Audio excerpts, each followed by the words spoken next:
tema dessa mensagem é: eu não sou refém. Fala bem forte assim: eu não sou refém. Mais forte: eu não sou refém. Existem muitas pessoas que, por estarem vivendo algum tipo de dificuldade na vida, se vitimizam. Sabe aquela pessoa que diz assim: é porque eu não mereço viver o que eu estou vivendo. Ah, porque tudo acontece só comigo. Isso é ser refém de circunstâncias contrárias, adversas. Eu não estou falando que eu e você, quando estamos vivendo algum tipo de luta, nós temos que simplesmente baixar a cabeça e não. Mas o que o Espírito de Deus quer trazer para o meu coração e para o seu coração hoje, até porque eu não sei o que você vive, e também não sei como você está lidando com aquilo que você vive. Mas o que eu sei é que Deus não quer que você saia daqui refém do que você está vivendo. Deus quer hoje ampliar a sua visão e te mostrar uma coisa: se você está vivendo o que está vivendo hoje, se o diabo está lutando contra você, eu vou te explicar por que ele está lutando contra você. Ele não está lutando contra você por conta do que você é. Ele está lutando contra você por conta daquilo que você vai se tornar. Cutuca essa pessoa linda que está perto de você e diz assim: ei, se prepare, tem coisa grande de Deus vindo em sua direção. Quem crê nisso aqui? Ah, eu creio. Eu creio. Eu não sou refém. Filipenses capítulo 1, versículo 12 diz assim: quero que saibam, irmãos, que aquilo que me aconteceu tem antes servido para o progresso do Evangelho. O versículo 20 diz assim: o meu grande desejo e a minha esperança são de nunca falhar no meu dever, para que sempre e agora ainda mais eu tenha muita coragem, e assim em tudo que eu disser e fizer, tanto na vida como na morte, eu poderei levar outros a reconhecerem a grandeza de Cristo. Espírito Santo, obrigado. Obrigado, nós não somos reféns. Nós não somos vítimas. Nós acreditamos que a nossa vida está em tuas mãos. Nada sai do controle do nosso Pai. E mais uma vez estamos aqui para ouvir tua voz, Espírito Santo. Fale mais do que o Senhor já tem falado. Que Jesus permaneça sendo o único a ser engrandecido, exaltado nesse lugar. É nesse nome lindo que nós oramos. Amém, amém e amém. O contexto desses versículos que nós acabamos de ler de Filipenses é bem interessante, porque Paulo, quando escreveu essa carta para a igreja de Filipos, ele estava preso. A situação que ele vivia era uma situação muito difícil. Alguns estudiosos da Bíblia dizem que ele estava preso em Roma, outros dizem que era em Éfeso, mas independente de onde ele estava preso, havia algo dentro dele que nunca esteve preso. O anseio, o desejo de levar o Evangelho, de ver o reino de Deus expandindo e ver vidas sendo alcançadas para Jesus. Mas algumas pessoas não conseguiam compreender isso.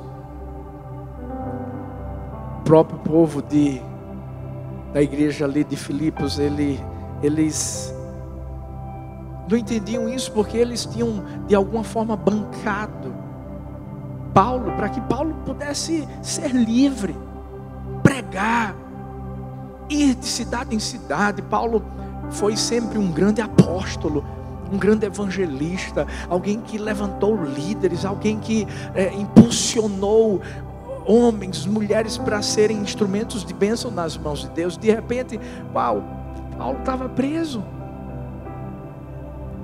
Eu acho que eles olhavam para Paulo como um coitadinho. Ah, que pena, Paulo está preso de novo. Porque não foi a primeira vez que ele ficou preso. Muitos aqui devem se lembrar do episódio em que Paulo e Silas estão presos. E a Bíblia diz que naquele momento eles não se vitimizaram. Naquele momento eles não se levantaram contra Deus para dizer: Deus, por que o Senhor está deixando isso acontecer na minha vida? Não. Paulo e Silas começaram a louvar. Paulo e Silas começaram a celebrar o Senhor. Eu vou te dizer uma coisa, rapaz, o diabo é besta demais, como a gente fala aqui no Nordeste. Porque quando o diabo pensa que vai vencer, ele se esquece que juntos nós somos mais fortes. Olha quem estava do lado de Paulo: Silas. É tão bom quando você está perto de alguém que vive aquilo que você vive. É ou não é? Ruim é quando você está perto de alguém que não vive o que você vive. Porque enquanto você quer louvar, o outro quer praguejar. Enquanto você quer adorar, o outro quer murmurar. É por isso que você tem que se cercar de pessoas que vão fazer com que, através do louvor de vocês, cadeias se rompam. Portas das prisões se abram. É por isso que a gente é uma igreja em célula. É por isso que a gente é uma igreja que discipula. É por isso que a gente é uma igreja que é família. A gente gosta de andar de mãos dadas. A gente gosta de estar junto um do outro. Isso não quer dizer que a gente é perfeito. Não é perfeito. Mas a gente está sendo aperfeiçoado no amor de Deus. Paulo e Silas estavam lá, louvaram, aquela situação toda se resolveu e o povo fica feliz, né? Todo mundo lá da igreja de Filipos feliz. Aí daqui a pouco o Paulo está preso de novo. Oh, gente, parece que é uma sina, mas não é. Verdade é que fazia parte de um grande propósito de Deus na vida de Paulo. Deixa eu falar uma coisa para mim, para você nessa noite. Guarda isso dentro do seu coração. O que eu e você hoje, talvez a gente possa estar vivendo algo muito difícil na nossa vida. Mas o que a gente está vivendo não é para nos aprisionar. É para tirar outras pessoas da prisão. Eu vou repetir isso. Talvez você recebeu um diagnóstico que você não queria. Talvez você ficou desempregado. Talvez a situação que você está vivendo está difícil. É uma luta atrás da outra, como se você estivesse preso. Deixa eu te dizer uma coisa: você não está preso não. A verdade é que tudo isso está acontecendo para que você possa levar liberdade para outras vidas lá na frente. É a nossa dor que vai levar cura para a dor dos outros. Por isso que eu amo ver as atitudes que Paulo toma diante das situações tão difíceis que ele estava vivendo. Interessante é que, ao invés de Paulo descrever toda a sua situação, ele decidiu interpretá-la. Vou falar uma coisa para você. Diante do que você está vivendo na sua vida, para de ficar descrevendo a sua situação para as pessoas. Como assim, pastor? Para de simplesmente chegar para as pessoas e dar uma de coitadinho, de coitadinha. Paulo podia muito bem dizer assim: é porque eu tomei não sei quantas chicotadas, é porque aconteceu isso, aconteceu aquilo. Mas Paulo não ficou mencionando o que os soldados faziam com ele. Paulo não ficou mencionando as dificuldades que ele vivia dentro do cárcere. Não, Paulo interpretou aquilo que ele estava vivendo. Por isso que no versículo 12 ele está dizendo assim: não, o que eu estou vivendo agora vai ser para o progresso do Evangelho.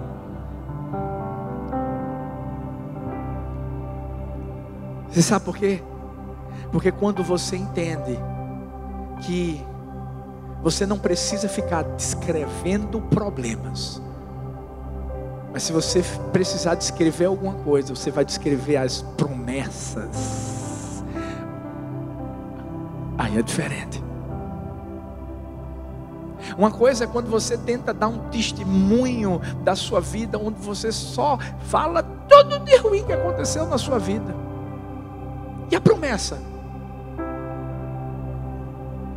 E o final feliz? Porque vai ter um final feliz. Fala para esse irmão que está perto de você: vai ter um final feliz.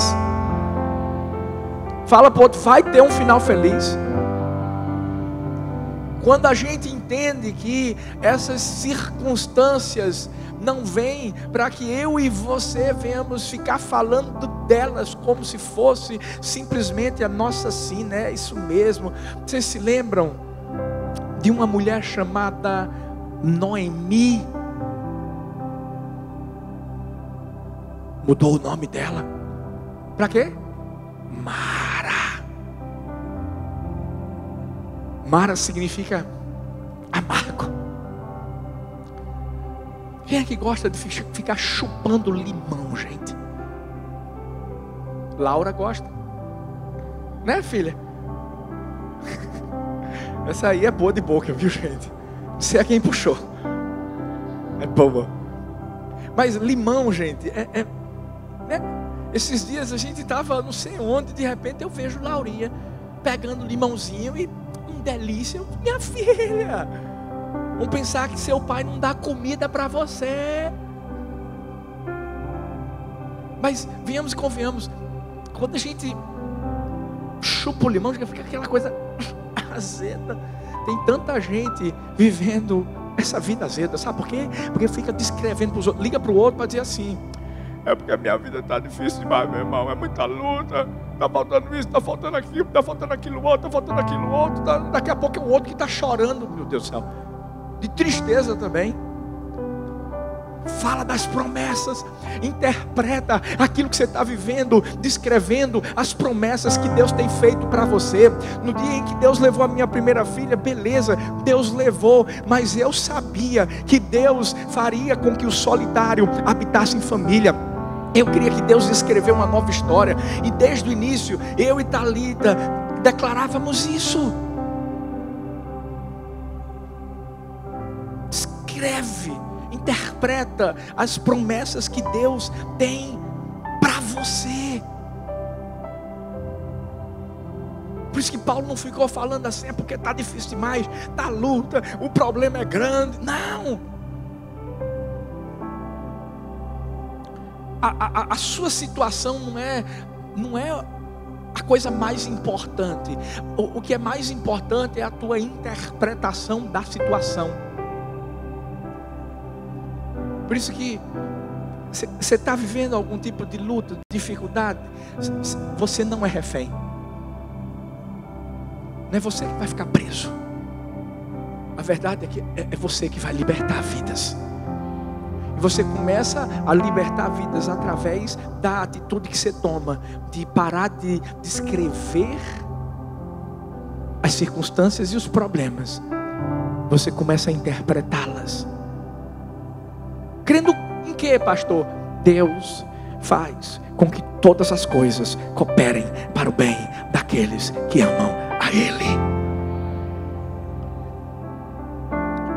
Vai ter que ter um fim bom. Mas pastor, é porque eu acho que é por causa de fulano, pastor, é por causa de... Você quer sair dessa situação de ser refém do que você vive? Porque tem gente que vai para a igreja, vai para a célula, é discipulado, é tudo, gente. Só falta ter uma auréola na cabeça para dizer que é celestial. Mas continua no mesmo mimimi. Ouve cada palavra poderosa, mas continua na mesma situação. Você sabe por quê? Muitas dessas pessoas culpam alguém.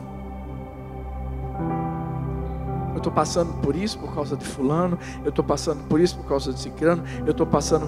Não, deixa eu te dizer, quer sair da posição de refém?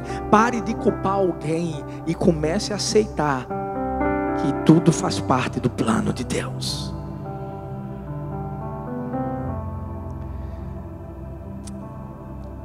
Vocês lembram daquele rapaz cego de nascença? Os discípulos olharam para ele e disseram: quem foi que pecou? Foi o pai? Foi a mãe? Quem foi? Quem foi o responsável? E tudo que Jesus falou para aqueles discípulos foi: não, ninguém pecou. Isso aqui vai ser para a glória de Deus. Tem um plano muito grande que está preparado. Por isso que aquele rapaz foi curado e pôde testemunhar do plano de Deus na vida dele. Todo mundo ficou admirado. Os fariseus começaram a ficar perguntando para os pais: como é que foi? Como é que foi? Como é que foi? A situação que talvez você esteja enfrentando hoje, ei, não é culpa sua e nem de ninguém. Pare de se vitimizar.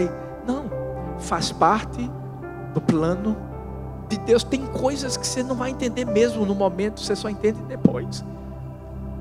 Eu estava aqui olhando para o meu filhão Tonico. Pense em alguém que, meu Deus, eu tenho uma gratidão eterna por ele. E eu lembro que a gente estava na quadra do Colégio Carneiro Leão. Do nada, o pessoal do Ministério Público chega dizendo que a gente tinha poucos dias para sair de lá. Lembra, filho? Rapaz, lá no meu coração eu dizia: o diabo está se levantando, porque o diabo está se levantando, porque o diabo está se levantando. A gente foi lá umas 2 vezes lá para falar com a promotora, para tentar realmente usar alguns argumentos jurídicos, mas a mulher disse: é isso e pronto. Conseguimos um prazo bem menorzinho para a gente tentar encontrar outro lugar e acabamos indo para a Associação de Moradores lá de Maranguapium. Mas Deus começou a me mostrar uma coisa. Quando eu pensei que era o diabo, porque a gente bota muita culpa do diabo em coisas que na verdade é Deus que está fazendo. Deus pode até usar o diabo, mas é Deus que está fazendo.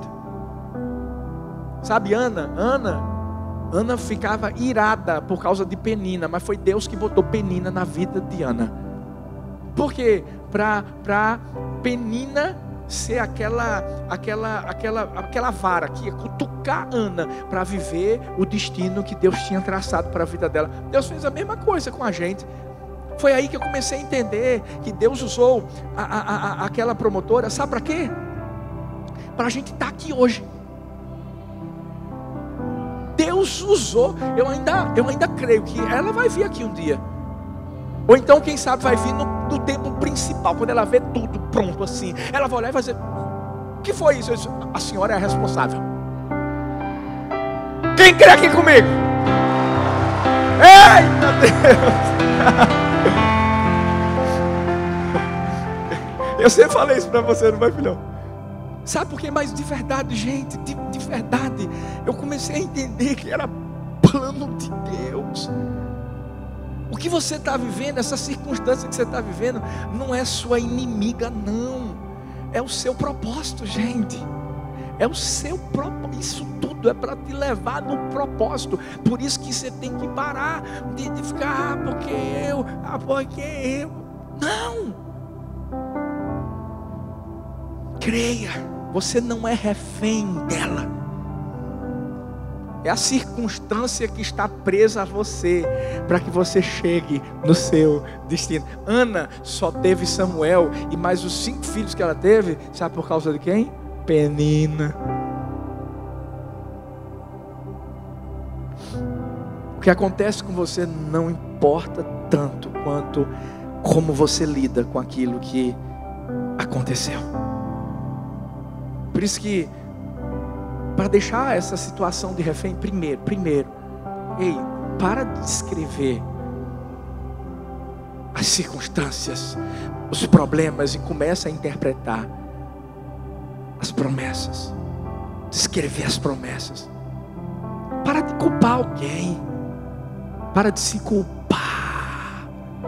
E aceite, tem plano de Deus aí, tem plano de Deus. Veja que coisa interessante também, Deus às vezes faz isso com a gente. Para a gente sair do alta unção, quem pegou aqui a fase do alta unção, gente, tá com a gente? Rapaz, foi luta, porque o dono de lá chegava para mim, gente, ele tirava foto daqui, das obras. Tirava as fotos, mandava para o meu celular e dizia assim: pastor, o senhor tem certeza de que dia 5 de agosto vocês vão estar aí? Pense, que quando eu olhava para essas fotos, eu dizia: meu Deus, será que vai estar mesmo?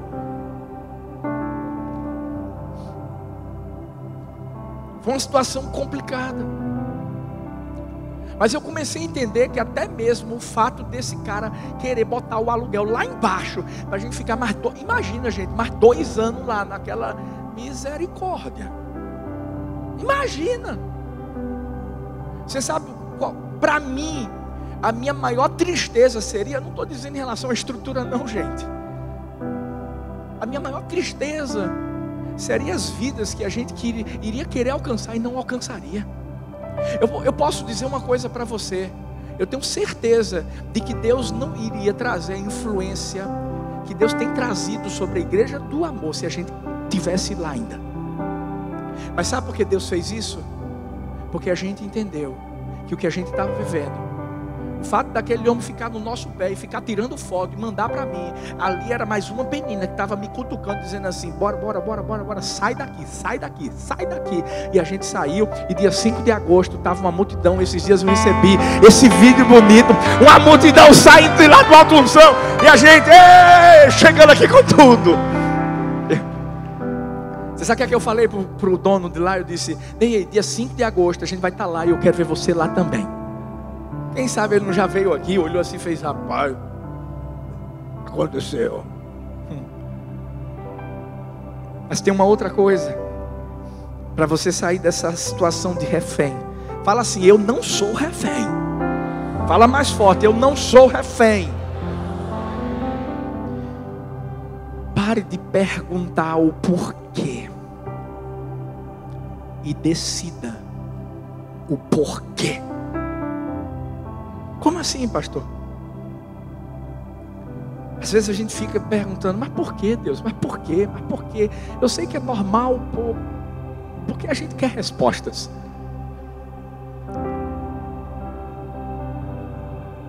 Pedro, na hora que Jesus estava lavando os pés dele, ficou perguntando: mas por quê? Do jeito dele: eu não quero que o Senhor lave os meus, não. E Jesus disse: se eu não lavar, você não tem parte comigo. E Deus estava levantando Pedro como principal líder da igreja. Sabe o que acontece, gente?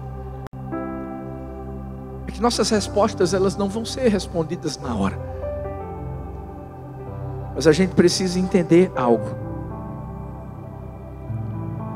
Às vezes não é a situação que Deus quer mudar, é o nosso coração que Deus quer mudar. Pedro tinha que ter os pés lavados, porque o coração de Pedro tinha que ser mudado. Ele ia ter que aprender a ser humilde. Por isso que quando Pedro erra lá na frente e Paulo vem corrigi-lo, Pedro baixa a cabeça e recebe a correção. Pedro começou a entender que era aqui dentro que precisava ser mudado.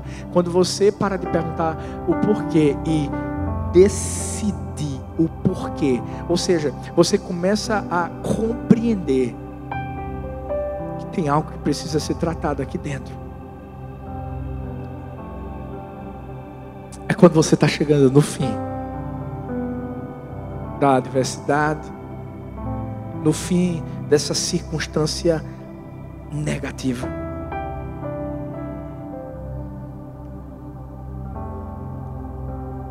Por isso que a chave para a gente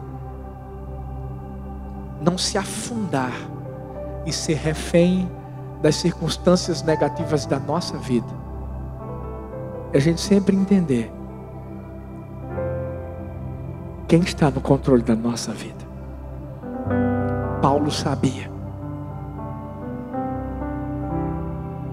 Independente do que acontecesse, Paulo sabia que a vida dele estava nas mãos do Senhor. No versículo 18, Paulo vai dizer assim: mas de que isso importa?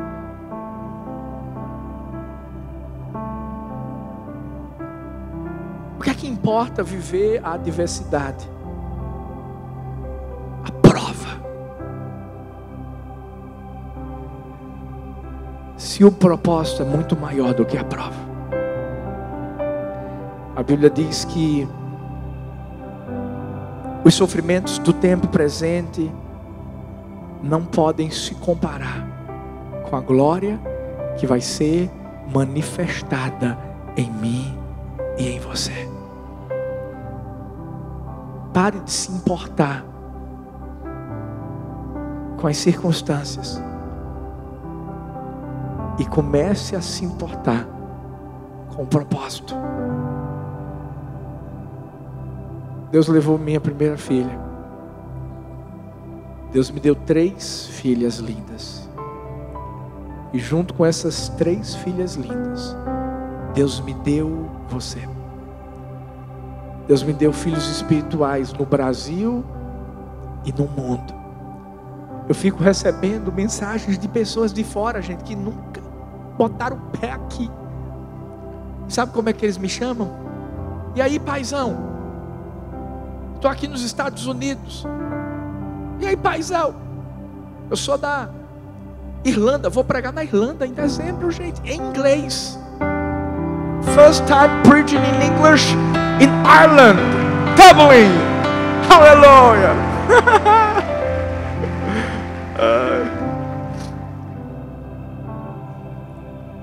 Vai se preparando, porque tudo que você está vivendo é porque tem algo muito maior do que o problema que você está vivendo. O propósito é muito maior. Então, do que importa isso que você está vivendo, se você sabe qual é o propósito. A igreja de Filipos começou a compreender isso e a entender que aquela época em que Paulo estava na prisão, Paulo começou a ser influente na vida das pessoas que estavam na prisão. Paulo não permitiu que o evangelho ficasse preso.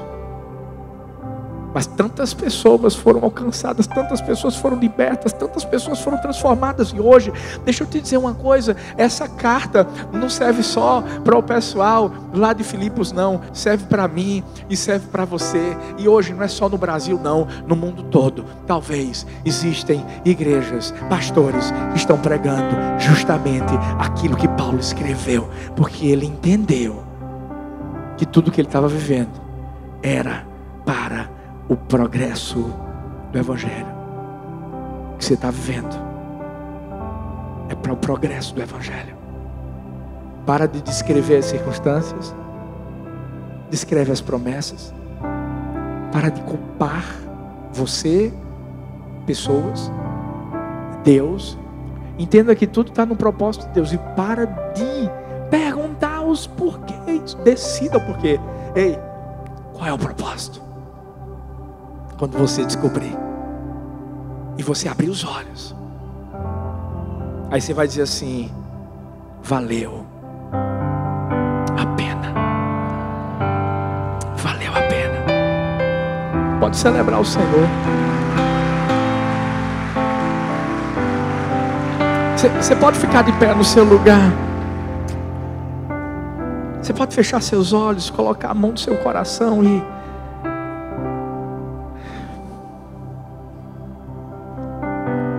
vai se lembrando das promessas que Deus já fez a você. Isso. Se lembra das promessas que Ele fez a você. Talvez você já perdeu alguma coisa, né? Talvez você já sofreu tanto e talvez está sofrendo ainda. Mas lembre-se das promessas. São muito maiores do que os problemas. Você não vai sair daqui de cabeça baixa, dizendo, tudo de ruim acontece comigo. Não. Você vai sair daqui olhando para o autor e consumador da sua fé. Você vai sair daqui contemplando justamente esse Deus maravilhoso, que continua controlando sua vida, continua cuidando de você. Se lembra das promessas.